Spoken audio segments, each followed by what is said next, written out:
Olá, boa tarde, pessoal. Vou esperar aqui a minha super convidada entrar, tá? Hoje a gente vai fazer uma homenagem à ciência com uma super entrevista com a Lígia Pereira da Veiga, tá? Eu vou esperar ela entrar mais um pouquinho, que a gente comecei um pouquinho antes. Deixa eu ver aqui, peraí, gente. Se é ela que tá aqui. Não, acho que não. Fiquem aí que vai valer muito a pena. Pronto. Peraí, vamos ver. Eu acho que ela me mandou aqui. Não está aparecendo. Não, só tá. Ah, apareceu. Pronto. Já vi. Esperem um minutinho que ela já tá entrando, pessoal. Olá, Ê!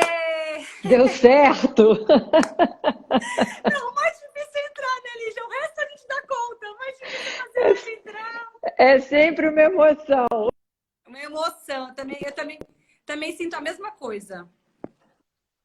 É, Boa, vai adiantando. Gente, é o seguinte. Que dia para a gente fazer essa homenagem à ciência, né, Lígia? Muito especial você estar aqui, tá? Especialmente hoje. Só para me apresentar um pouco, eu sou a Alessandra, eu sou professora do MINC, eu dou aula de atualidades. E é Ai, o meu engraçado, eu queria só 3. contar uma história para vocês. Eu queria contar uma história para vocês, que até contei para a Lígia ontem, que há um ano atrás, eu sempre fui admiradora do trabalho da Lígia, eu encontrei ela num lugar e pedi para tirar uma selfie. E ela, super simpática, tirou. Quem diria que um ano depois, esperava que não fosse nessas circunstâncias, né, Lígia? A gente queria que fosse Claro. uma circunstância diferente, Aham. mas que a gente está conversando agora, e eu acho que essa conversa é urgente, principalmente hoje, né? Então, Legal. assim, eu tenho algumas perguntas que eu vou fazer para a Lígia. Se a gente conseguir, depois, se tiver tempo, a gente vai abrir um pouco para as perguntas. Mas para as pessoas te conhecerem, e eu acho que isso é muito bacana, quando a gente colocar a pessoa, né, que está por trás da cientista, como Legal. e quando você descobriu que você queria ser cientista? Puxa vida, você sabe que eu não sei. Enfim, eu era eu já passei por todas as áreas. A minha família é de editores. Quando eu era criança, achavam que eu ia ser escritora. Depois eu virei engenheira, matemática, mas quando eu tive genética na escola, sabe essa genética do Azinho, do Sei. Azão, do Eu A só com lembro disso. T, Do azul e do azul, do olho azul e do olho verde. Só isso. do DNA, que faz o RNA, que não É sei o tudo que eu quê? lembro. Pois é. Eu fiquei fascinada com isso. E, enfim, comecei fazendo engenharia, cheguei a trabalhar um ano como programadora, achando que ia querer fazer engenharia de computação e tal. Mas Nossa. aí, quando eu resolvi olhar como é que era a história de genética e trabalhar em laboratório, estagiar, aí foi amor à primeira vista. E, enfim, acabei até me formando em física, mas depois fui fazer um doutorado em genética. Não, não, não me faça nenhuma pergunta sobre física, Você gosta de estudar. O que eu por posso tirar favor. disso Eu é que gosto de você gosta de estudar. estudar, Eu né? gosto de estudar e eu tenho curiosidade sobre, enfim, como a natureza funciona, mas o que me apaixonou mesmo foi a genética. E aí nunca mais saí dela. Que bom pra gente, Lígia. E aí também, É. para as pessoas entenderem um pouco mais, eu queria que você falasse sobre o projeto que você lidera, que é o projeto DNA Brasil, Ah, que legal. foi lançado no dia do meu aniversário, ano passado. Que legal! Então, eu queria que você contasse que é um projeto grande, que vai ser um super, pra gente, uma coisa, para o Brasil, uma coisa muito importante. Então, eu queria que você contasse um pouquinho pra gente. Esse projeto visa conhecer o genoma dos brasileiros, né? E aí, enfim, eu não sei o quanto as pessoas estão familiarizadas com esse termo. O genoma é basicamente o nosso DNA. É a receita que a natureza segue para transformar aquela única célula que a gente já foi. E imagina isso, né? Nós um dia fomos uma célula. Essa célula teve que se multiplicar e se especializar e se organizar até fazer uma pessoa e essa pessoa funcionar. Como é que essa célula sabe fazer essa transformação tão incrível, né? Uhum. Ela sabe fazer isso porque ela segue uma série de instruções que estão ali no núcleo dela, que é o genoma, que é o DNA dela. Então, o genoma humano é uma receita que a natureza segue para fazer um ser humano, né? E aí, para vocês terem uma ideia, o primeiro genoma humano que foi sequenciado demorou 15 anos para ser feito e custou, sei lá, 3 bilhões de dólares. A gente vai falar do Craig Venter, né? É isso aí. E Eu aí lembro dele na hoje capa da Veja ali já, quando eu era criança, assim, não era criança, mas já era mais nova, eu lembro disso, que foi um evento, assim. foi um evento. Uau, o primeiro sequenciamento do genoma humano, né? E é interessante se a gente pensar o seguinte: será que o genoma só existe um genoma humano? Se o genoma de cada um de nós fosse idêntico, nós seríamos todos clones, né? Ou gêmeos univitelinos. Então, uma coisa super interessante, que é um grande desafio da ciência do século XXI, é entender como é que as diferenças entre os genomas das pessoas conferem as nossas características individuais. O que tem de diferente entre o meu genoma e o seu que faz com que... Eu ia falar da cor do cabelo, mas isso é pintura, é tintura. Eu tô cheia de branco também não sou um bom exemplo. Eu tô escondendo aqui. Toda a nossa, que a gente tem uma aparência única, um metabolismo único, tudo isso está escrito em pequenas variações que tem no genoma de cada um de nós. Então, você tem uma ideia de quanto o nosso genoma é idêntico, o meu e o seu? Uma vez eu li que era uma coisa absurda, 99%. 99,9%. Quase! Mas é incrível. É muita coisa. Só 0,1% do nosso genoma difere, né? Aliás, uma vez uma amiga minha disse assim, nossa, eu adorei essa informação, porque isso quer dizer que eu não sou tão diferente assim da Gisele Bündchen. Não, é só 0,1%. Não é incrível? Externamente parece muito, mas internamente não. Olha o poder desse 0,1%, né? Nossa, mas enfim, além da aparência, essa diferença entre o genoma de cada um de nós está falando da nossa diferença de saúde, da minha predisposição a diferentes doenças, como é que eu vou responder a alguns medicamentos, né? Então, existe um esforço internacional para a gente conseguir entender essas pequenas variações e como elas influenciam a nossa saúde. Mas para fazer isso, a gente precisa de um número enorme de pessoas sequenciadas. E cada país está cuidando da sua população. Então, a Inglaterra está fazendo 100 mil genomas, depois passou para 500 mil. A Coreia, a China, Estados Unidos estão sequenciando 1 milhão de genomas. Então, existe assim, um esforço internacional muito grande para essa caracterização. Tá? E aí, quando a gente souber como cada variante do nosso genoma influencia a nossa saúde, a gente vai poder desenvolver o que a gente chama de medicina de precisão, que é uma medicina em que, baseado na minha genética, eu vou saber não só a minha predisposição para doenças, e isso é ótimo eu saber a minha predisposição, porque as doenças mais comuns a gente pode tomar medidas preventivas, né? Se eu souber que eu tenho uma predisposição para hipertensão, eu não vou fumar, eu vou fazer exercício, não vou comer gordura, aquela coisa toda. Se eu souber que eu tenho predisposição para algum tipo de câncer, eu vou fazer testes de imagem e tal para detectar isso com o mais cedo possível, enfim. E eu também os médicos vão receitar remédios baseados na minha genética, porque eles vão saber qual é o melhor remédio para o meu genoma, tá? Então, isso tudo está acontecendo no mundo inteiro, só que em 2017, a gente começou a se dar conta de que 80% das pesquisas que são feitas com o genoma humano é genoma de brancos, de populações brancas, de europeu e norte-americano, né? Então, criou-se essa consciência da falta de diversidade, né? Que essa medicina de precisão que a gente está construindo, ela só vai ser precisa para os brancos, né? Principalmente no nosso país, né, Lígia? Que é, né, completamente Exatamente. fora da nossa realidade, né? Exatamente. E aí, quando a gente viu isso, dessa falta de diversidade, a gente falou, caramba, Brasil é diversidade, então tá na hora da gente lançar esse projeto aqui no Brasil. A gente não tinha lançado antes por falta de dinheiro, claro, né? Perguntaram para mim, por que só agora? Eu falei, uma palavra, dinheiro.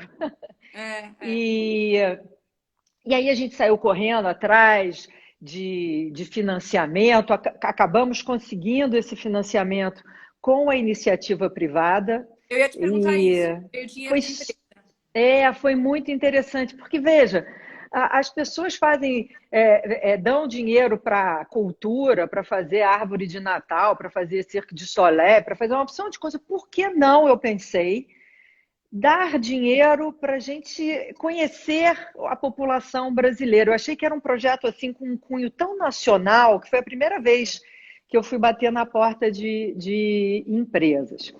E aí a gente acabou conseguindo dois patrocinadores, a DASA, o grupo DASA de diagnóstico e a Google Cloud, e eles nos deram recursos suficientes para em dezembro, então, a gente lançar esse projeto que vai caracterizar e colocar o brasileiro nesse mapa da medicina de precisão, né? Eu brinco que brasileiro não é marciano, tá? Mas brasileiro tem uma mistura genética muito única.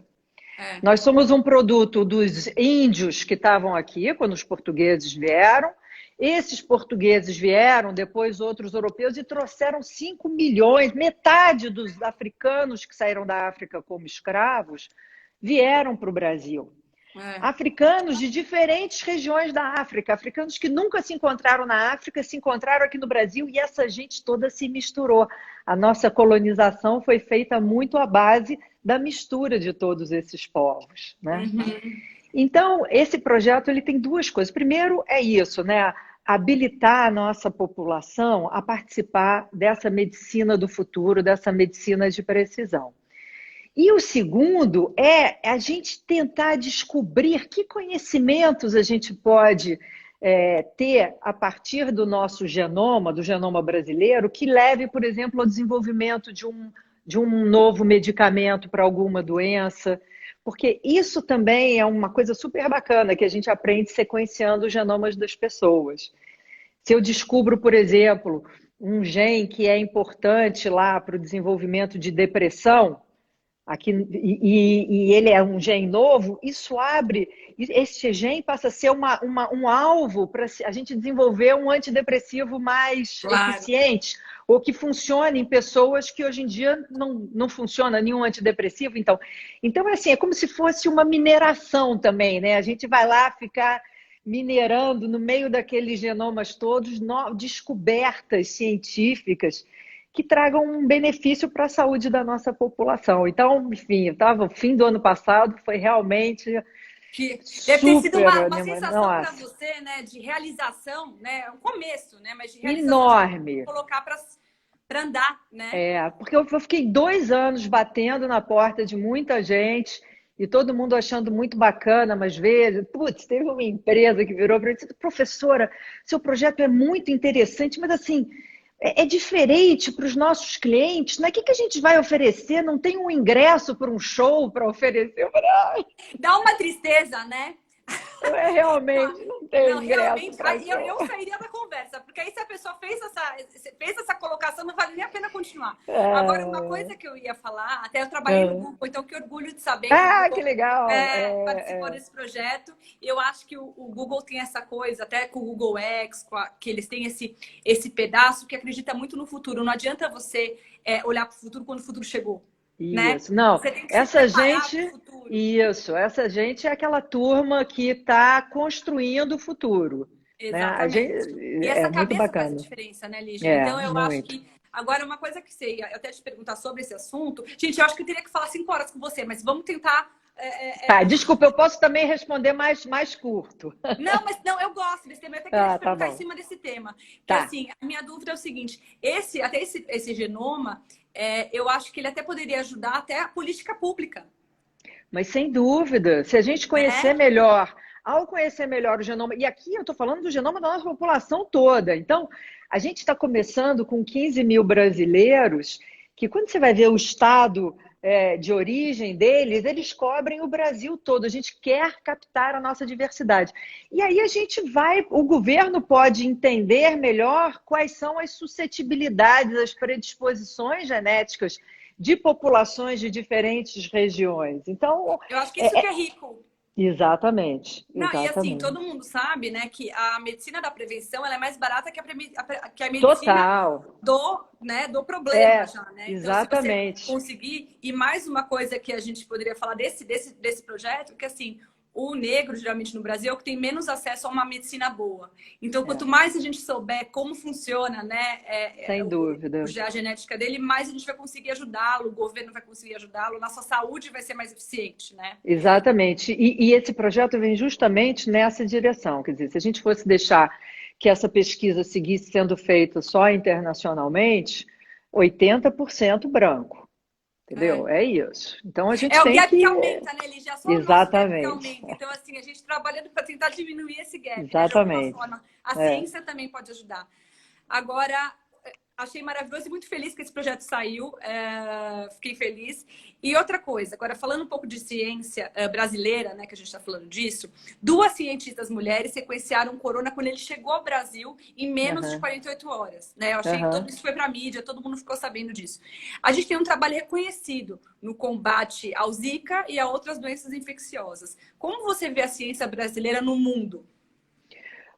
Olha, a ciência brasileira, ela é do tamanho que deixam a gente ser, né? A boa notícia é que quando o governo dá condições para os cientistas, você vê o que que a gente é capaz de fazer, né? Então, Zika foi colocado assim, uma verba enorme, porque era uma situação emergencial, Covid agora também é a mesma coisa, e o cientista brasileiro performa. A gente tem uma turma muito, muito boa. Agora, a desvalorização da ciência no país é histórica e vem se intensificando nos últimos 8 anos de uma forma incrível, é quase um desmonte da ciência. Agora, como a ciência é uma coisa que é de difícil percepção, às vezes, para o público em geral, e talvez né, mais difícil de você ganhar voto com isso, numa visão curta, Míope. a gente acaba ficando para trás. E é interessante, alguns países, então, você diz, não, mas veja, o Brasil tem tanto problema ainda, a gente não resolveu o saneamento básico, é verdade, é um vexame, e tem a educação, e a gente está em crise, é um país em crise. Bom, você tem uma ideia, países como Israel, Rússia, mesmo Estados Unidos, em épocas de crise econômica, eles aumentam o investimento em ciência porque eles sabem que a ciência é um motor para você girar a economia e é um motor saudável para você girar a economia. A ciência vai gerar inovação que vai fazer uma indústria saudável. Né? Aqui que a gente faz? Diminui o imposto da linha branca, diminui o imposto de carro, aí o pessoal volta a consumir, e aquela situaçãozinha. E aí o que acontece? A gente tem que ficar importando. Acho que, por exemplo, agora, né? A gente está absolutamente dependente dos insumos, dos reagentes trazidos de fora para a gente fazer os nossos testes do coronavírus. Por isso que deu Então, atraso, né? Já me falaram isso. Não é questão de pessoa, é questão do reagente, não é tem, né? questão do reagente. Então, eu acho que assim, eu acho que é uma oportunidade, porque é interessante também que, ao mesmo tempo, as pessoas agora, todo mundo se volta para o cientista. Agora todo mundo lembra que existe cientista no Brasil, pelo amor de Deus, Claro, me claro. salva. Então, eu espero que a gente aprenda com isso. Primeiro, o valor da ciência, a gente precisa chegar numa situação tão aguda para valorizar isso. E que a gente também identifique áreas estratégicas, porque o Brasil precisa ter alguma autonomia, tá? Porque o que a gente está descobrindo é que a globalização é linda quando você está num mar calmo, num mar revolto como o que a gente está vivendo, cada país por si, o pessoal dando cotovelada no queixo para ficar com o reagente, para ficar com o teste, com não sei o quê. E quem paga mais Então, alto que ganha, né, Lígia? A gente sabe que é assim que exatamente. funciona, né? Então, na prática, a É. gente sabe que é isso. Agora, veja, quando eu falo em ciência, eu falo em todas as ciências. Você falou sobre a história de políticas públicas. Todas as políticas públicas devem ser baseadas em ciência, sabe? Ciência social, a ciência econômica, sabe? Você não pode fazer políticas públicas a partir de achismos. Ah, porque eu acho, ah, porque eu tenho a impressão, sabe? Cientistas de todas as áreas têm que ser ouvidos e a partir de dados concretos, né, Tomar uma decisão. essas políticas serem construídas. Claro. Eu até usei o exemplo, semana passada, minha aula foi sobre mulheres da atualidade. E eu É. falei sobre a Angela Merkel, que foi um case, né, na resposta ao coronavírus. E o que ela fez, ela colocou numa mesa todos os cientistas de todas as áreas, então ela colocou filósofos, economistas, cientistas, médicos, economistas, e falou, a gente precisa fazer um plano. E qual será esse plano? Mas só com cada um especialista na sua área e a resposta a gente sabe que foi muito bem sucedida, né? Então, eu E acho que isso é genial, porque assim, do ponto de vista de saúde, eu tenho certeza que o isolamento é necessário. O claro. isolamento social é necessário. Só Uhum. que o isolamento social tem efeitos colaterais na economia. Então, claro, aí precisa vir um economista e ver, bom, como é que a gente minimiza esse efeito colateral? E toda essa gente conversar junto, né? É. Mas, enfim, é isso. A gente precisa, mas baseado em gente inteligente, que acredite no método científico, que acredite em dados, né? E que não Claro. fique só à mercê da vontade. Ah, eu queria muito que isso funcionasse, então bora fazer isso aqui. Você sabe que o meu marido, ele trabalha em mercado financeiro, ele fala uma coisa que eu acho engraçada. Eu acredito em Deus, para o resto me traga dados. Isso é Porque, americano. Os americanos falam isso, in God we trust, for everything else I need exatamente, data. É isso. exactly. Porque assim, Adoro, vai ser as adoro. pessoas que vão te trazer a melhor resposta, não vão ser É, pessoas, vai ser essas informações, né? E assim, é, só como você falou sobre isso, você acha que a pandemia vai dar esse senso de urgência pra gente? eu espero que sim, eu espero que a gente aprenda lições, senão não terá valido a pena nada, Não, né? vai ser. Eu acho que a gente está tendo lições de muita solidariedade. Então, a forma como a sociedade, se o governo não está tendo uma eficiência tão grande em termos de assistência social, a sociedade está se mobilizando de uma forma, assim, eu acho que sem precedentes, né? Super. Para minimizar o efeito colateral do remédio, que é o isolamento social, né? É. E a gente está tendo essas lições da capacidade da ciência brasileira em se organizar e todo mundo está redirecionando as suas competências. Então, eu estava lá estudando a célula-tronco por causa do cromossomo X, agora eu estou fazendo a minha célula-tronco ser usada para testar novos fármacos contra o vírus. Quer dizer, está todo mundo redirecionando a sua expertise para isso. É, vamos esperar, né? Hope for the É, best. Agora é, sim, é. uma coisa que eu tipo, nem estava na nossa lista aqui, mas falando sobre esse assunto, saiu na Economist há uma semana atrás, falando que a ciência nunca publicou tanto, né? Uhum, Por causa uhum. do Covid. Então, assim, o mundo inteiro está parado, como você falou. Você redirecionou e todos os cientistas do mundo, eu acredito que tenham feito a mesma coisa. Sim. Isso tem algum prejuízo em qualidade dessa ciência ou não? Ah, veja, um artigo para ser publicado, ele tem que passar por uma revisão por pares. Então, esse sistema é, segue em funcionamento. Uhum. Então, enfim, agora o que acontece muitas vezes é o seguinte, por exemplo, como foi a história lá da maldita cloriquina, quer dizer, um primeiro artigo foi publicado com um número pequeno de pacientes. E Uhum. nesse número, lá atrás, né, quando esse negócio começou na China, e nesse número pequeno de pacientes, parecia ter um efeito positivo. Como as pessoas estão desesperadas, elas tomam isso em tempos normais. Todo mundo ia dizer, ah, fofo, mas quero ver um estudo maior. No desespero, as pessoas começam a tomar isso como, opa, é a salvação, né? E aí, esse tipo de efeito acontece. Quer dizer, as pessoas estão publicando coisas que precisariam de um tempo para serem confirmadas, repetidas por outros, né? E a gente está com essa urgência de entender o que está acontecendo. Então, muitas vezes a pessoa faz uma descoberta que parece ter um significado importante e aí, daqui a um mês, saem outros trabalhos dizendo, putz, não era por aí, é por aqui.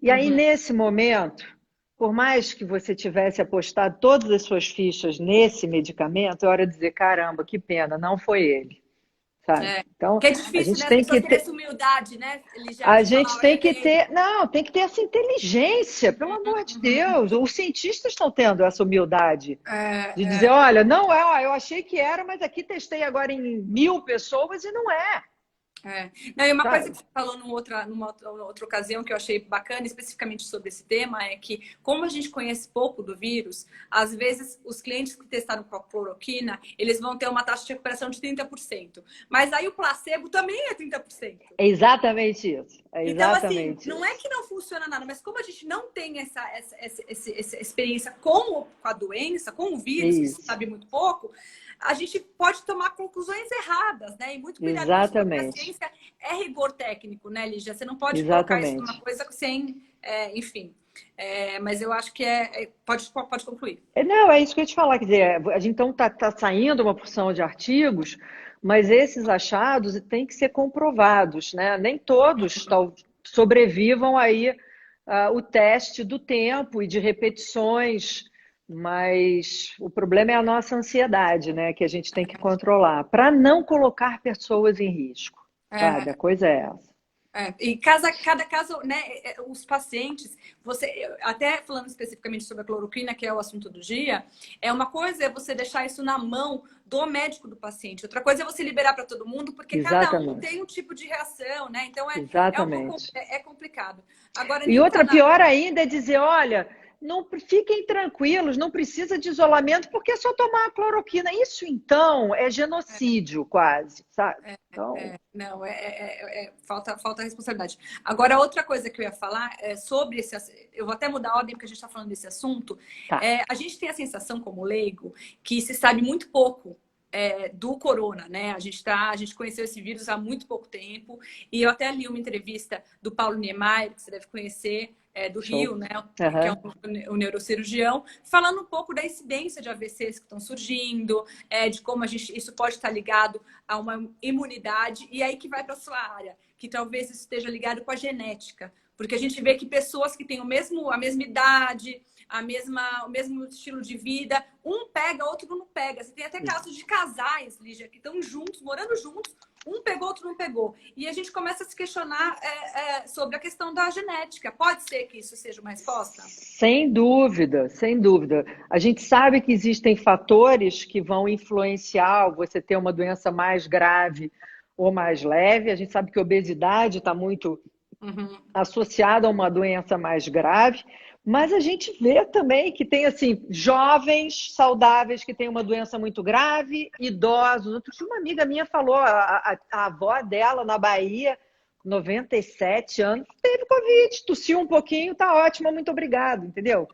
Então, existe sim todo um lado de pesquisa para entender o genoma dessas pessoas. Quais são essas variantes genéticas que eu estava falando, que faz uma pessoa ser mais alta ou mais baixa, ou isso ou aquilo, naquele 0,1%, talvez ali também tenham variantes genéticas protetoras para essa doença. Então, para você ter uma ideia, essa coisa do redirecionamento, esse nosso projeto DNA do Brasil, no fim do ano passado foi um show. Eu estava lá no alto, então o tombo em 2020 foi alto pra caramba. Mas I'm por quê? sorry. Não, tudo bem. Se Deus quiser, a gente vai voltar. Cientista é resiliente, cientista É. brasileiro tem. Tem que ter muito Mas amor ao trabalho, né, Lígia? Muito amor. Mas a gente, além da gente ter conseguido com a DASA, com a Google, não sei o quê, quando eu mostrei o projeto já fato consumado para o Ministério da Saúde, o Mandetta achou aquilo incrível, estava para lançar um programa nacional de medicina e saúde de precisão, logo depois do Carnaval, e eles disseram, Lígia, a gente quer que você pense maior. Como é que o Brasil pode ir além desses 15 mil genomas? E aí eles me encomendaram um projeto, eu mandei para eles um projeto, como é que a gente chega a 40 mil genomas, depois como é que a gente chega a 200 mil genomas, isso tudo eventualmente vai andar, né? Vai Vai. atrasar, mas vai andar. E aí eles, assim que começou a história do corona aqui no Brasil, eles me ligaram e disseram, olha, a gente quer que agora você sequencie parte aí desses sequenciamentos pacientes que tiveram a doença leve e pacientes que tiveram a doença grave, para a gente tentar achar diferenças genéticas entre eles. Tá? Então, Uhum. a gente também está contribuindo, não só com a história da célula-tronco, mas também com a história do DNA e do genoma, para tentar elucidar esses vários mistérios que existem em torno desse vírus. Isso que você falou, Trazer que respostas, né?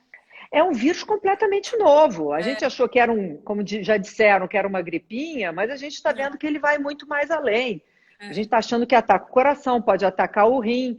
Agora estão propondo que é uma doença que causa vários coágulos e que pode causar trombose. Enfim, estamos descobrindo. É que nem a história da Zika, né? Lembra do vírus É, da Zika? Ah, não, é meio chato, não sei o quê. De repente a gente descobriu que causa microcefalia. Quer dizer, é muito sério. é tudo muito novo, né? É. Agora, eu vou te falar, eu sou leiga, não sou cientista, mas quando eu vi, para mim, assim, eu sou economista. Se o É, mundo parou, não é pouca coisa. não é pouca coisa. Para mim, essa é a situação, assim. O mundo não parou com a SARS, o mundo não parou com a MERS, o mundo não parou com a Exatamente. H1N1. Se o mundo Isso. parou, se a gente vai ter a maior recessão na história da humanidade, não é porque as pessoas estão sendo, como é que eu posso dizer, muito conservadoras, Você né? tem É toda a porque razão. tem algum motivo muito maior que a gente ainda vai descobrir ao longo do Escuta, tempo. em alguma dessas epidemias ou pandemias, a gente viu o que a gente está assistindo agora nos hospitais, Não. sabe? É só uma questão de bom senso. Ah, Países não, mas eu já desenvolvidos, hein? lidei. Hã? Países desenvolvidos Em também. países desenvolvidos, em Nova York.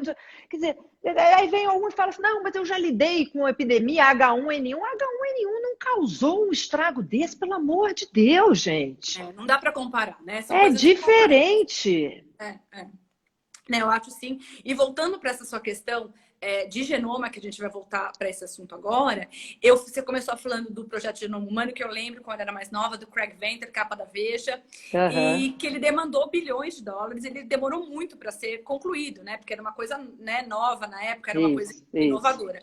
Agora a questão hoje em dia, com as startups de healthcare, com todos os investimentos que a gente tem em biotecnologia, eu li que só no ano passado foram investidos 14 bilhões de dólares nesse segmento. A gente vai ter um salto dessas descobertas? Vamos.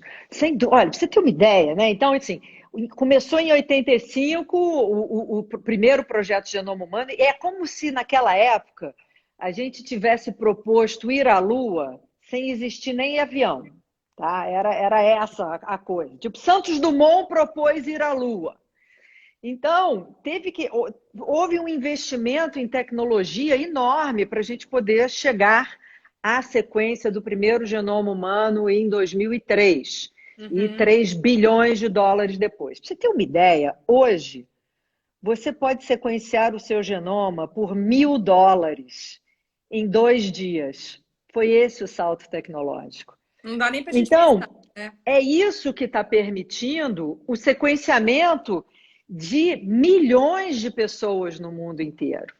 Uhum. Porque as doenças raras, né? Você falar de distrofia muscular, a fibrose cística, síndrome de Marfan, essas são doenças super graves que são causadas por mutação em um gene só. Tá? Então, do ponto de vista de você encontrar qual é o gene, é uma coisa mais fácil. Mas são doenças muito raras. Tá? Uhum. E aí, com o genoma humano, a gente veio descobrindo aí os genes dessas doenças, tudo ótimo. As doenças comuns, o Alzheimer, o Parkinson, a depressão, a hipertensão, a asma, a diabetes, etc., essas doenças que a gente chama de complexas, elas são muito mais comuns, mas ela tem uma genética muito mais complicada, porque elas são causadas por centenas de pequenas alterações ao longo do nosso genoma, ao longo de vários genes. Então, para você ter poder estatístico para identificar essas variantes genéticas, você precisa da sequência de milhões de pacientes. E é isso que a gente tem agora. É isso que a tecnologia barateou o custo e fez a coisa ficar tão rápida A que sua amostra cresceu, né? esses dados estão sendo gerados agora, entendeu? Pelo mundo todo. E agora também no Brasil. Então, a gente vai ser capaz de conhecer também a genética por trás dessas coisas mais complexas, mas mais comuns, incluindo a minha predisposição a ter uma doença grave se eu for infectada pelo vírus, o Covid, o coronavírus 2, né? Então, Não, enfim, eu é acho onde a gente vai chegar. ótimo. E eu acho interessante que, eu não sei se é essa empresa que você está pensando, mas foi na mulher do Sergei, né? Que foi 23 cromossomos. Eu O acho que ele... 23andMe, ela, Exactly. essa empresa é incrível, né? Ela começou, eu achava assim até ruim, porque ela começou oferecendo testes genéticos. E, aliás, gente, ainda tem muita gente assim oferecendo uns testes genéticos para te dizer que tipo de exercício você deve fazer baseado na sua Dieta. genética, que tipo de dieta você deve fazer baseado na sua genética. E eu adoraria ter essa pílula mágica e saber que se eu comer melancia em vez de melão, eu vou emagrecer. Mas a gente ainda conhece muito pouco sobre a genética dessas características, tá? Então, você fazer um teste desses hoje em dia seria a mesma coisa que eu tivesse assim um quebra-cabeça de 1000 peças e eu te dou 2 peças e pergunto para você qual é a figura que esse quebra-cabeça vai fazer. Você vai olhar 2 peças e vai dizer, bom, elas são azuis, isso aqui pode ser um céu. É um chute, Aí, né? aí eu ganho mais uma pecinha, aí tem uma pontinha de um rabo de peixe. Ah, não, ó, não era céu, é mar. Completamente no escuro. Ainda é muito pequeno para a gente poder ter uma interpretação, mas é onde a gente quer chegar. Então, a 23andMe no começo fazia isso. Ela te dizia qual era a sua predisposição para hipertensão, para Alzheimer, e nas letras miudinhas era assim, baseado no conhecimento atual. Que o conhecimento atual era muito pequeno. Aí o FDA proibiu, disse, ó, vocês não podem fazer isso. A pessoa está lá no quarto dela, abre um e-mail e recebe um e-mail dizendo que ela tem 50% de chance a mais da população, que a população de ter Alzheimer. Pô, a pessoa não tem essa capacidade de entender todas as limitações desse resultado. E aí a 23andMe passou a poder vender só teste de ancestralidade, que é um negócio super legal. É o que a gente chama de genética recreacional, né? Você manda o seu DNA e eles te dizem o que percentual do seu genoma tem uma origem africana, ou da Ásia, ou disso. É Não conhecia divertido. isso, Lígia. Que É legal. divertido. E aí, olha que interessante. Com isso, eles foram fidelizando os seus clientes e pedindo para as pessoas darem também informação sobre a saúde delas, voluntariamente, dizendo: ó, vocês não querem ajudar a gente a fazer pesquisa? Vai preenchendo esses formulários sobre a sua saúde. Bom, hoje em dia, eles têm um banco de dados com 10 milhões de pessoas com informações genéticas e com dados de saúde. Então, eles viraram quase que uma empresa, uma farmacêutica. Porque agora eles fazem 2 coisas, eles vendem acesso a esses dados para as farmacêuticas, porque a partir daí eles vão tentar descobrir qual é o gene envolvido no Alzheimer, e isso pode levar a uma nova terapia para a doença, por exemplo.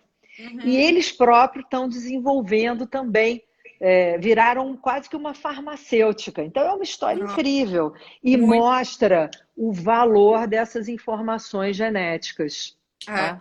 Não, e falando nisso, parece que a gente combinou ali já, porque um assunto pula para outra pergunta. Tá. Falando assim desse muito de informação, esse monte de informação, a gente vive o mundo do Big Data e da inteligência artificial. né? Então, Isso, assim, eu como leiga, né, que não sou cientista, eu li que essa inteligência artificial e esses dados podem ajudar muito a gente total. a testar remédios, a entender a população. Eu queria que você falasse um pouco de inteligência artificial, dados e ciência. Como é que acontece essa conexão? Olha, atualmente, o profissional da minha área que a gente mais valoriza é o bioinformata. Ou Olha, eu não sabia. seja, porque a gente, com essas novas tecnologias, a gente está sendo capaz de gerar uma quantidade de dados incrível, que nenhuma pessoa tem capacidade de entender na mão, né? Uhum. Então, veja, eu estou querendo gerar um banco de dados de 15 mil genomas. Pra vocês terem uma ideia, cada genoma tem 3 bilhões de letrinhas, A, T, C, G, tá? Então, isso e relacionado a cada pessoa dessas, eu vou ter um banco de dados clínicos sobre a saúde dessas pessoas, né? Uhum. E aí eu vou precisar do meu bioinformata e de ferramentas de análise de Big Data para fazer o cruzamento disso e conseguir identificar no meio disso tudo qual é o gene ali que está presente nas pessoas que têm hipertensão e não nas que não têm hipertensão, ou no Alzheimer, ou no O diabetes e assim denominador por comum, diante. né? Exatamente, Uhum. exatamente. Tá? É. Então, todas essas ferramentas de aprendizado de máquina, o tal do machine learning e inteligência artificial, nos ajudam, porque o nosso cérebro não dá conta disso de jeito nenhum. Tá? Uhum. Uhum. Então, a gente alimenta os computadores, a gente ensina eles com essas ferramentas como analisar isso, e eles aí nos devolvem respostas, e aí com a nossa cabeça e com novos experimentos, a gente vai ver se essas respostas podem nos levar a, de fato, novos conhecimentos consolidados sobre a saúde humana. Ótimo. E é Então, legal que a gente. assim, fala. Não, pode terminar, pode terminar. Não, o bacana é isso, quer dizer, a gente está gerando uma quantidade de dados inacreditável, mas ao mesmo tempo a gente tem uma tecnologia de informática que vai se desenvolvendo em paralelo e vai atendendo e conversando com esses dados biológicos, e daí o tal do bioinformata. Eu achei o máximo. E eu acho que assim, é uma outra discussão também de atualidades, que aí sim é a minha área, que assim, muito se questiona que a inteligência artificial vai tomar o lugar do ser humano, do homem. E não é isso, vai trabalhar junto, né? Principalmente em ciências, você precisa de alguém que analise, que ensine a máquina a pensar e achar essa resposta, né? Então vai ser Exatamente. uma relação junta. Eu vi que a Marina fez uma pergunta aqui sobre privacidade de dados. Como é que funciona essa questão quando a gente Olha, fala de muitos dados? olha, essa questão é hiper importante, ainda mais com essa coisa de genomas. Quem é que vai ter acesso ao meu genoma? Porque é maravilhoso, eu sequencio o meu genoma e ali eu vou um dia aprender que eu tenho que tomar esse remédio aqui, que eu tenho que fazer esses exames, que eu tenho que ter esse estilo de vida para eu ter a minha vida mais saudável. Ótimo. Mas se daqui a pouco o meu empregador ou meu seguro de saúde ou seguro de vida tiver acesso a esses dados. E aí disse, olha, eu não vou querer você aqui não, porque você tem uma predisposição a ter câncer e aí você vai me custar muito caro.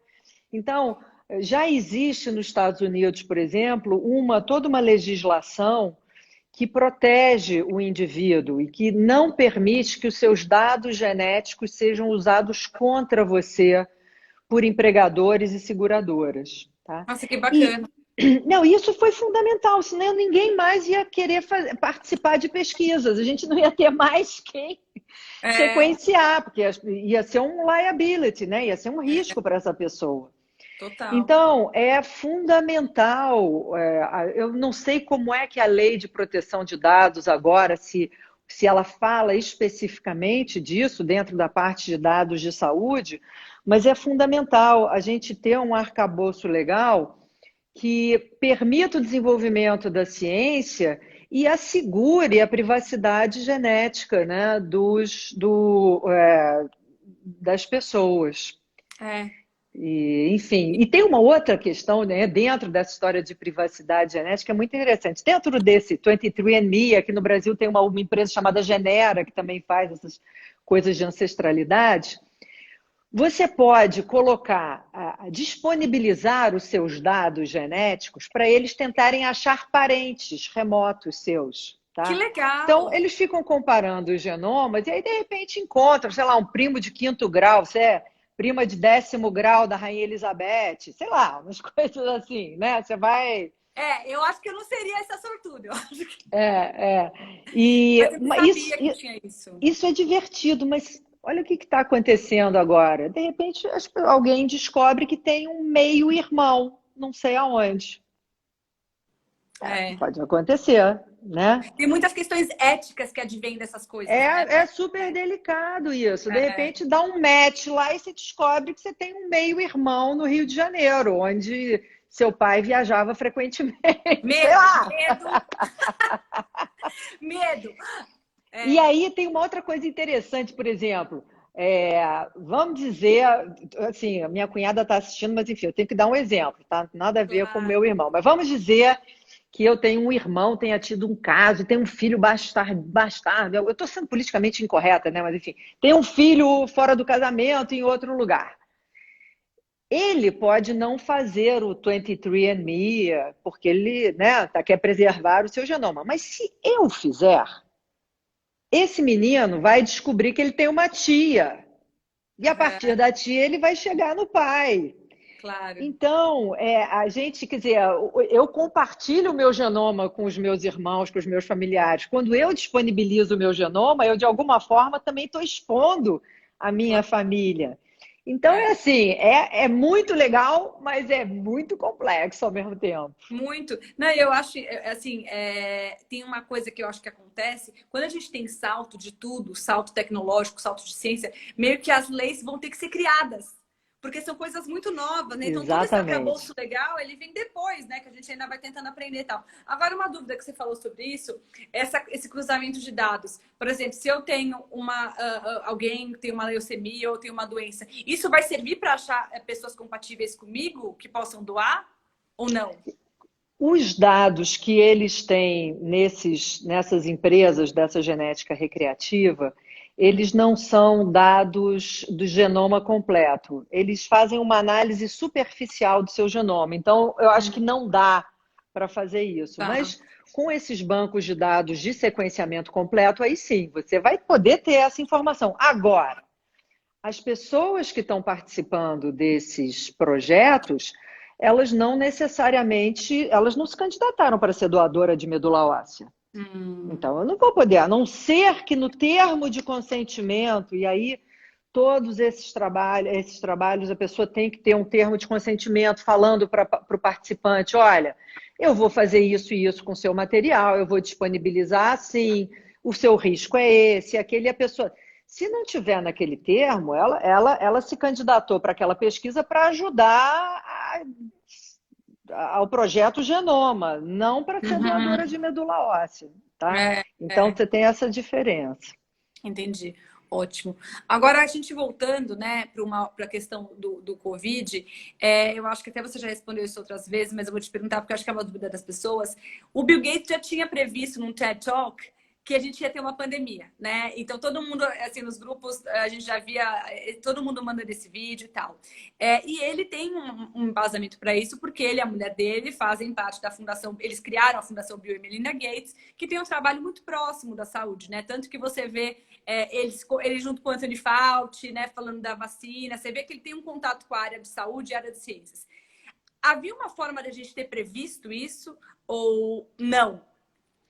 Olha, é impressionante esse vídeo deles de 2015, né? Não, eles são incríveis, eles são um Eu amo. casal incríveis, assim, um dos objetivos dele, e ele quase conseguiu, foi erradicar a polio lá na África. Não percam a Documentário. minissérie o documentário dele na Netflix e o livro da Melinda Gates.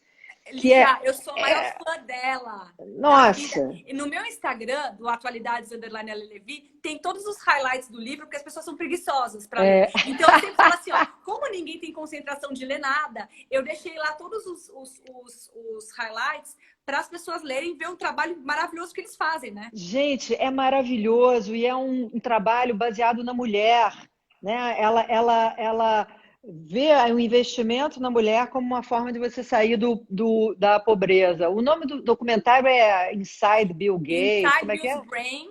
Bill's Inside Brain, Bill's né? Brain, e É. é Código Bill Gates. E para quem tem interesse no livro, que eu sou a maior fã da Melinda, acho que eu fã número 1, o nome do livro é The Moment of Lift, que é em inglês. E aqui Em no Brasil, o português. nome do livro é O Momento de Voar.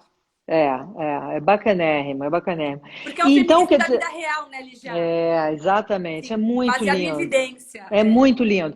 E aí, então, de fato, eles são os estudiosos, eles não botam só o dinheiro deles, a Não. filantropia deles vai muito além, eles põem a inteligência, o tempo, é incrível, incrível. Então, eles têm um conhecimento. E naquele TED Talk dele, eu não sei se você percebeu, saía tudo da África, né? A predição dele é que essas coisas todas iam sair da África. Enfim, eu fico muito impressionada como a gente não quis acreditar, né, que ia ser, que dessa vez era. Quando teve H1, é como se fosse a história do lobo, do menino que gritava lobo, né? Então, H1N1, saiu todo mundo, comprar Tamiflu, Exactly. Aí não foi. Aí o SARS, não foi. Aí veio o Corona, meia culpa, quando as mães da escola começaram a dizer, tem que fechar a escola, eu falava, ai, que gente histérica. E de repente um dia eu falei, caramba, tem que fechar a escola, sabe? Então teve uma coisa muito assim, da gente não querer acreditar. Tem uma outra série na Netflix que eu fiquei muito impressionada, que é Explicando, e saiu em novembro um episódio que era explicando pandemia. E Uhum. aí eles falam de como é que aconteceu com H1N1, com a SARS, e é muito parecido, sabe? Essa coisa do animal silvestre na China e que vai. E eu não sei como é que a gente pode prever isso. Por incrível que pareça, assim, o sistema de monitoramento da China foi, foi bastante eficiente, viu? Se esse negócio tivesse começado num país menos organizado, eu acho que ia demorar mais para ser identificado O negócio é como os uma dados que eles doença nova. passaram, né, Lígia? Acho que o questionamento das pessoas, eles É, são muito bons de fechar o lockdown. É o que eu falo para as pessoas, o lockdown deles, a pessoa não coloca a cara na porta. exatamente. Lockdown não tem assim de sair e descer, não coloca a cara na porta. Mas a questão que eu acho que faltou a urgência foi os dados, né? A As urgência dos transparência, dados, né? o timing dos dados, que eu acho que aí É. não deu aquela urgência para todo mundo. Mas assim, eu acho que assim, é o que você falou, foi anunciado, algumas pessoas ficaram assustadas com as primeiras, mas quando chegou essa vez, talvez a gente não tenha tido, né, o senso de urgência que a É. situação demandava, né? Mas enfim, agora eu termino de E, falar. e a gente tem essa questão desse vírus, quer dizer, por que que esse vírus conseguiu, né, e os outros não? Porque ele tem essa característica de 80% das pessoas, né, tem ou uma doença leve ou uma coisa que a pessoa nem vai reconhecer como algo novo. Então ele é um Uhum. vírus assim muito inteligente, muito eficiente na sua É, missão de se espalhar pelo mundo. é. Então, provavelmente, quando a gente reconheceu que, olha, era uma coisa nova e era grave, já tinha gente abessa infectada, e essa gente abessa já tinha viajado muito. É. Então, quer dizer, tem uma característica biológica do vírus que foi inédita e que permitiu que isso acontecesse. Uhum. Tá? E não aconteceu das outras vezes porque os outros vírus tinham outras características e não Uhum. foram tão eficientes. Não, eu acho que algumas perguntas estão sendo iguais, por isso que eu queria te perguntar aqui. Tá. Você acha que esse vírus tem a chance esse vírus ter sido criado em laboratório, que é uma dúvida das pessoas? Olha, isso, sim, temos tecnologia para fazer isso. Essa questão já foi assim muito investigada formalmente em trabalhos científicos por grupos de diferentes lugares do mundo e não há nenhuma indicação de que esse vírus tenha sido construído intencionalmente. Tá? Uhum. O que parece ter acontecido é que a mistura tem o morcego, tem o outro bicho, não sei o quê, diferentes vírus estavam ali num mesmo animal e esses vírus se recombinam e de repente surgiu essa coisa aí nova, tá? Uhum. Então, mas assim, essa coisa, era uma arma biológica construída, não, ele não foi construído. Se ele escapou de algum laboratório que estava pesquisando ele, a gente não pode jurar que não, Uhum. tá? Uhum. Mas ter sido construído e tal, a comunidade científica testou essa hipótese e não achou nenhuma indicação de que tenha sido esse o caso. Ah, entendi. Agora, infelizmente, a última, né? Porque a gente vai caminhando aí, infelizmente, para o fim.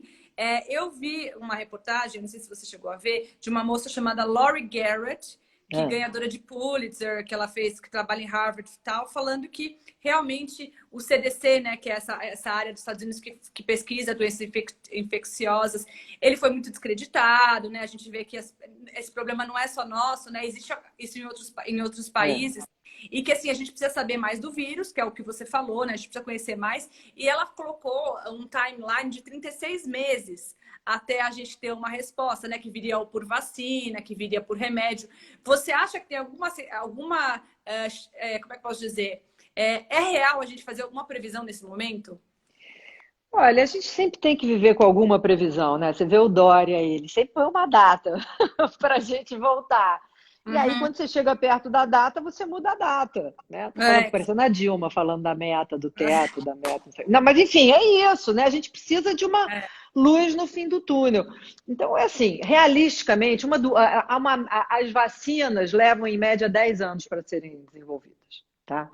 A gente está agora numa situação emergencial em que as pessoas estão unindo forças e fazendo um investimento e atirando para todos os lados em paralelo, que nunca houve antes. E daí existe uma expectativa e fala-se em 1 ano e meio, que seria metade aí dos 36 meses, dos 3 anos dela.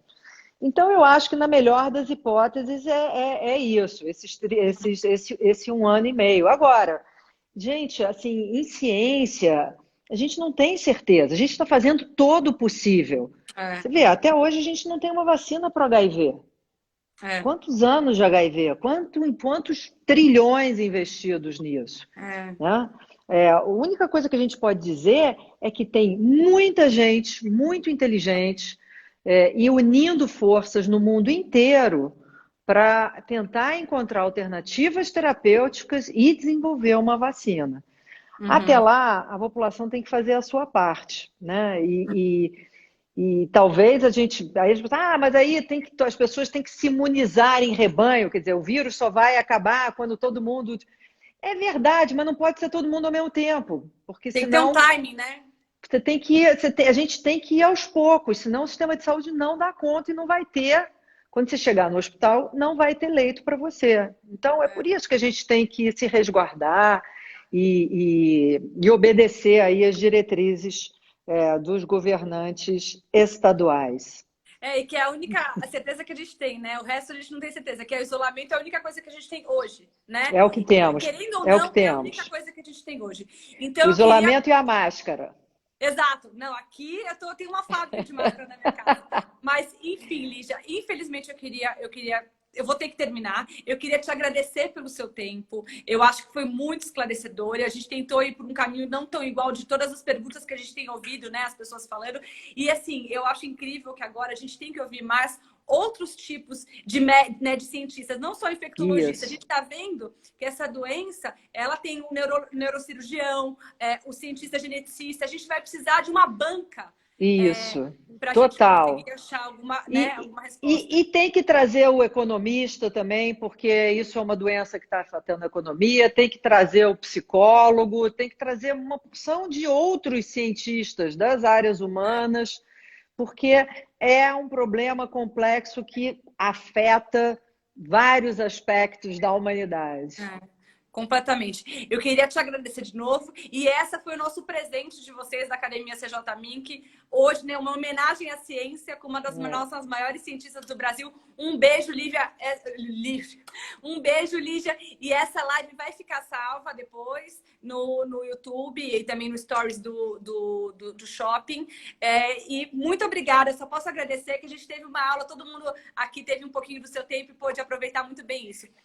Foi um prazer. Lígia. Obrigada aí a todo mundo que assistiu. Até me arrumei mais, porque era do Cidade Jardim, né? Cidade Jardim é chique. Eu também. A gente fez um esforço conjunto aqui. Um beijo, Lígia. Tchau, Obrigada. beijo. Tchau, tchau.